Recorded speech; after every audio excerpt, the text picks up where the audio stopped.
विवाह नहुँदैन, प्रेमको अन्त्य हुँदैन, तर प्रेम टुट्नु हुँदैन।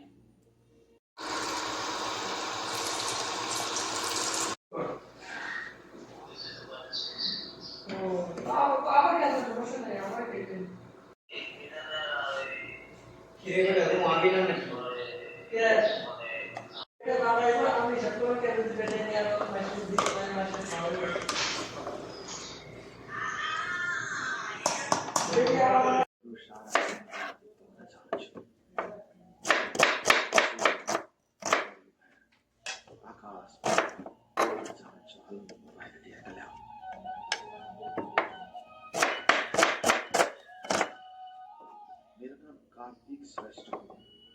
मेरो जन्म विक्रम सम्वत 40 साल भदौ 18 गते काठमाडौँको कपुरधाराबाट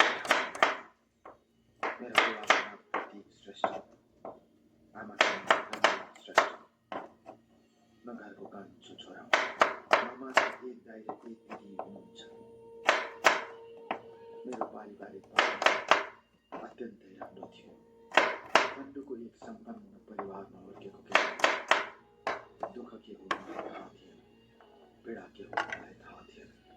सबै कुरा भन्दा साथ घरमा उपस्थित हुन्थ्यो। खाने कुरा, लाउने कुरा, घुम्ने कुरा, सारा कुराहरू उपस्थित हुन्थे। घरको कान्छो छोरा भएर होला बुबा आमाले औधी माया गर्नुहुन्थ्यो। माथिको एकजना दाइ र दिदीहरूले पनि माया गर्नुहुन्थ्यो। मैले सानोमा वनस्थली स्कुलमा पढेको र दिदी र दाइहरू त्यहाँ पढ्नुभयो। मेरो बुबाको उमेरमा पुर्खौली तिउरियो पसल थियो। विभिन्न किसिमका सामानहरू बेच्ने पसल थियो। टिभिओ सम्बन्धी पुस्तौँदेखि चलाएको पसल थियो। मेरो बाजेले सुरु गर्नुभएको थियो। बुबाले भन्नुहुन्थ्यो हिप्पीहरूको जमानामा मेरो बाजेले धेरै आम्दानी गर्नुभएको थियो। प्रशस्त सम्पत्ति जोड्नु भएको थियो। हाम्रो पुस्तामा आउँदा अर्थात् बुबाको पुस्तामा आउँदा पनि राम्रो आम्दानी बुबालाई खासै थाहा छैन। तर पछिल्लो समय देश द्वन्द्वमा फँसेपछि पर्यटकहरूको आगमन कम हुन थालेपछि र देशभित्रका मान्छेहरूको पनि खर्च गर्ने शक्ति कम भएपछि हाम्रो पसलमा पनि सन्नाटा छाउँदै गयो। देशभरि चले जस्तै हाम्रो ठमेलमा रहेको 3वटा पसलमा द्वन्द्वपछि एउटै पसलमा गाभिएको थियो। पुराना पर्यटकहरू खोज्दै आउँथे। कतिले त बुबाको होइन बाजेको नाम भन्थे। त्यसैले बुबालाई पसल चलाउन गाह्रो भएको थिएन पछिसम्म पनि। तर पछि बुबाले घर जग्गाको काम सुरु गर्न थाल्नु भएको थियो। मैले अघि नै अवगत गराएँ। मैले सानोमा वनस्थली स्कुलमा पढेको। म पढाइमा त्यति राम्रो थिइनँ धेरैका। मेरो दाइ र दिदीको पढाइ असाध्यै राम्रो थियो। तर पनि दाइ र दिदीको सहयोगमा म पढिरहेको पढाइ, घर, खेलकुद, साथीभाइ।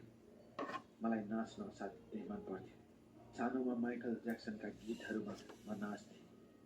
दोस्रोले नाच्छ भनेर आमा दङ्ग पर्नुहुन्थ्यो।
आकाबारी खोर्सानी